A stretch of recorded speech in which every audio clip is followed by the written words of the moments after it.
에스라 6장 13절부터 22절까지 2025년 11월 8일 토요일 매일 성경 말씀 묵상입니다. 총독들이 이스라엘 백성들의 성전 재건을 반대하고 방해하면서 멈추었는데 다리오 왕에게 모든 것을 호소하죠. 고발합니다. 근데 다리오 왕이 왕궁에서 예전에 그 고레스 왕이 내린 칙령을 발견하죠. 그러면서 모든 상황이 이제 역전되는 것을 이제 6장에서 이제 기록하고 있습니다. 13절부터 15절까지 말씀 보시면 다리오 왕의 조서가 내림에 유브라데 강 건너편 총독 다뜨네와 스달 보스네와 그들의 동관들이 신속히 준행하니라.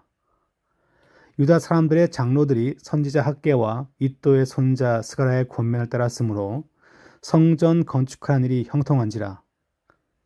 이스라엘 하나님의 명령과 바사왕 고레스와 다리오와 아닥사스다의 조서를 따라 성전을 건축하며 일을 끝내되 다리오 왕 제6년 아달월 3일에 성전 일을 끝내니라. 요브라데 강 건너편이라고 하면 이제 이제 바벨론 지역에서 약간 서편으로 있는 지역들이겠죠. 그래서 이제 뭐 레바논이라든가 뭐 시리아, 요르단 같은 그런 지역에 있던 아마 총독들이라 보여지는데 이제 이스라엘 지역과 경쟁되는 지역입니다. 그들 지역의 총독이었던 다뜨네와 스달보스네와 다른 동관들에게 이 다리오 왕은 직접 명령을 내립니다. 특이한 말씀이죠. 왜냐하면 이들이 성전 건축을 방해하는 그런 일을 했는데 왕은 단순히 성전 건축을 찬성한다 그런 말만 하는 것이 아니라 이들한테 명령을 내려서 신속히 준행할 것을 명령합니다. 14절 말씀 보시면 유다 사람들의 장로들도 이 선지자들의 영적인 권면을 듣고서 더 열심으로 참여합니다. 그래서 14절 가운데 보시면 성전 건축이 형통하였다라고 말합니다. 그래서 하나님의 명령과 바사왕 고레스와 다리오의 어떤 조서를 따라서 성전 건축을 이제 무엇입니까? 끝내었다는 것을 확인하죠. 15절 말씀 보시면 다리오 왕 제6년 아달월인데 아달월은 그 유대인 달력에서 마지막 달입니다. 12월. 그래서 제6년 12월에 모든 것을 마치게끔 됩니다. 솔로몬 성전과 좀 비교해 보면 솔로몬은 약 7년의 기간이 걸렸어요. 근데 스룹바벨 성전은 4년밖에 걸리지 않습니다. 아마 성전의 본래 사이즈는 같지만 부속 건물이 없기 때문에 빨리 끝난 것이라 그렇게 보여집니다. 그 다음에 이제 이어서 성전 봉헌식을 하죠. 12월 3일에 다 끝난 다음에 아마 곧장 이어서 봉헌식을 한 것이라 보여지는데 16절 보시면 이스라엘 자손과 제사장들과 레위 사람들과 기타 사로잡혔던 자손이 즐거이 하나님의 성전 봉헌식을 행하니 하나님의 성전 봉헌식을 행할 때 숫소 100마리와 순양 100마리와 어린 양 400마리를 드리고 또 이스라엘 지파의 수를 따라 순염소 12마리로 이스라엘 전체를 위하여 속죄제를 드리고 제사장을 그 분반대로 레위 사람을 그 순차대로 세워 예루살렘에서 하나님을 섬기게 하되 모세 책에 기록된 대로 하게 하니라. 이제 성전 건축이 이제 완성되니까 봉헌식을 드리게 되는데 이스라엘 자손과 제사장 레위인 그리고 모든 포로에서 돌아온 자의 자손이 즐겁게 이에 참여합니다. 제가 일부러 숫자를 이렇게 아라비아 숫자로 바꿔놨는데 성경에는 아라비아 숫자를 쓰지 않죠. 그냥 말로 씁니다. 술소 100마리, 순양 200마리, 그다음 어린 양 400마리 하니까 712마리예요. 다 합치면 많지 않습니다. 왜냐하면 솔로몬 때는 밑에 보시면 소가 12,000, 양이 12만 마리. 그러니까 700마리와 13만 마리하고는 게임이 되지 않습니다. 100분의 1 차인가요? 아주 극히 적은 양이었습니다. 근데 18절에 보시면 모세의 책에 기록된 대로 하니라 라고 나와 있어요. 양이 많든 적든 그것은 중요하지 않고 하나님 말씀대로 행하고 하나님 말씀대로 그와 같이 영적인 삶이 회복된 게 중요하죠. 우리는 종종 큰 교회의 성도이면 마치 벼슬 같은 생각을 하는 사람들이 적지 않아 많습니다. 큰 교회 다닌다고 하면 아유 거기 다니세요. 아유 마치 듣는 사람도 그렇고 말하는 사람도 벼슬처럼 인정해주는 경향이 있습니다. 그렇지만 솔로몬 시대 때 있었던 백성의 믿음과 이 스룹바벨 성전 지을 때 있었던 학개와 스가랴 선지자가 말씀 증거했던 시대에 있던 성도들과 믿음의 차이는 과연 얼마큼 날까요?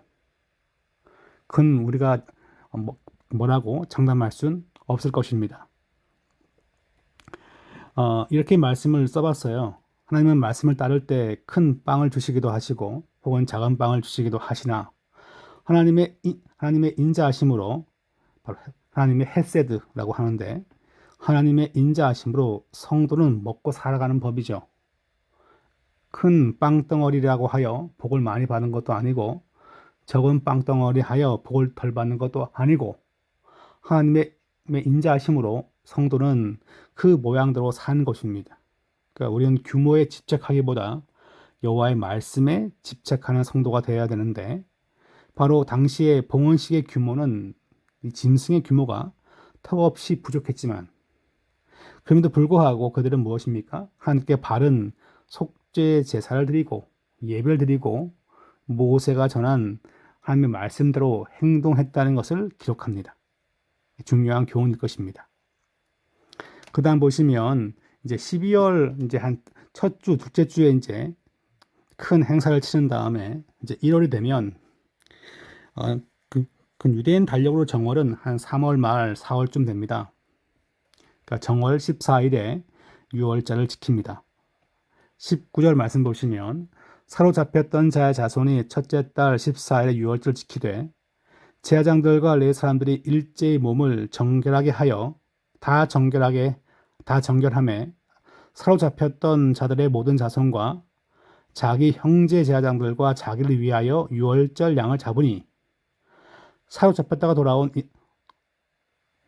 이스라엘 자손과 자기 땅에 사는 이방 사람의 더러운 것으로부터 스스로를 구별한 모든 이스라엘 사람들에게 속하여 이스라엘 하나님은 여호와를 찾는 자들이 다 먹고 즐거움으로 이랫동안 무교제를 지켰으니 이는 여호와께서 그들을 즐겁게 하시고 또 아수르 왕의 마음을 그들에게로 돌려 이스라엘 하나님이신 하나님의 성전 건축하는 손을 힘있게 하도록 하셨음이었더라. 지금 여기 말씀 보시면 제사장들과 레위인들이 몸을 정결하게 하여서 드디어 6월절 양을 잡습니다. 그리고 누가 참여했는가 이제 21절 말씀 보시면 나와 있는데 돌아온 이스라엘 자손과 근데 그들의 특징은 이렇게 말합니다. 이방 사람의 더러운 것으로부터 스스로 구별한 사람들이고 이스라엘 백성에 속하여서 이스라엘 하나님 여호와를 찾는 자라는 거죠. 이 에스라 말씀은 역대 상하 말씀과 연결된 말씀이죠. 바벨론 포로에서 돌아온 자들이 하나님의 백성으로 사는 방법은 무엇인가 라고 한다면 세상과 짝하지 않고 세상과 타협하지 않고 거기 물들지 않고 하나님을 여전히 구하고 찾는 자로 사는 겁니다. 예배자의 삶, 경배자의 삶을 말해주고 있죠. 그와 같이 사는 삶이 중요하다는 것을 얘기하고 있고 이제 그들이 무엇입니까? 즐거움으로 함께 모여서 6월절과 무교절 7일 6월절은 단 하루니까 7일 동안 무교절을 즐겁게 지켰음을 얘기하고 지금 여기 보시면 아수르 왕의 마음을 그들에게 돌려 이스라엘 하나님이신 하나님의 성전 건축하는 손을 힘있게 하도록 하셨음이었더라 라고 나와 있습니다. 아수르가 아니라 원래는 그 무엇입니까? 그 페르시아 바사 왕인데 성경은 종종 아수르나 바벨론이나 바사나 그냥 함께 섞었습니다. 그 지역이 같은 지역이기 때문에 그래요. 그러니까 제가 지난번 말했듯이 한반도에서 뭐 조선에서 혹은 뭐 극동 지역에서 다 같은 말이죠, 그죠? 뭐 그걸 뭐 고구려, 신라, 백제 나누어서 쓸 수도 있고, 그렇지만 뭐 고구려, 백제, 신라 다 같은 한반도니까 비슷한 단어들입니다. 예, 바로 거기에서 이스라엘 백성은 무엇입니까? 그 애굽에서 이스라엘 백성을 건져내신 것처럼 이 땅에서 이스라엘 백성을 건져내시고 이 땅 왕의 힘을 가지고 성전 건축을 하나님이 돕게 하였음을 이 말씀에서 전해주고 있습니다. 마지막에 보시면 하나님께서 회복하실 때 성전, 경제, 정치적 회복도 중요하고 영적 회복도 중요합니다. 하나님을 예배하는 장소가 비로소 회복된 것인데,